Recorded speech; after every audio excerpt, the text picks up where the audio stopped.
may nagtanong sa akin ano daw ba yung pinaka-best investment or pinaka-safest investment para sa akin. So for me kasi yung pinaka-safe at pinaka-best investment for me is real estate. Kasi nakahawakan to, tangible asset. Tapos kontrolado mo, merong cash flow, ano pa ba, nag-appreciate, tapos pwede mong gamitin as leverage, using other people's money, pwede mo siya i-collateral. So, maraming perks, ano. And meron nga ako istorya, meron akong property na binili ng 2014. Tapos yung property na yon ay tinayuan ko ng bodega, tinayuan ko ng apartment, yung iba ba, gumawa ako ng opisina. Tapos medyo malaki yung property na to.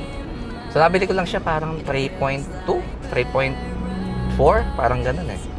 And 2023, ilang taon din yan lumipas, napaupahan ko, sobrang mahal pala ng upa ron. Ito maganda, mas tumataas pa ngayon yung rent. Why? Kasi na-develop yung area. Tapos ano pa bang nangyari? Ngayon ang mahal na ng value niya. May mga bumibiro sa akin eh, birong totoo. Binibili yung property ko times 10.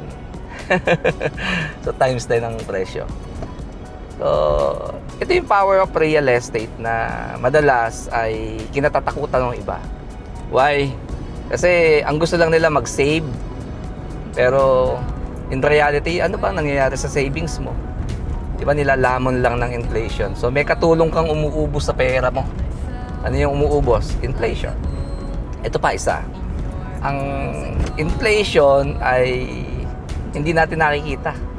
And madalas, sino ba yung mga nagsasave?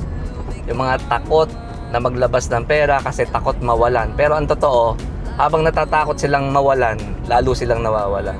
So guys, mag-invest lang tayo. Huwag tayo matakot, aralin natin kung ano yung mga gusto nating matutunan. Matututunan naman natin yan sa pamamagitan ng pag-aaral.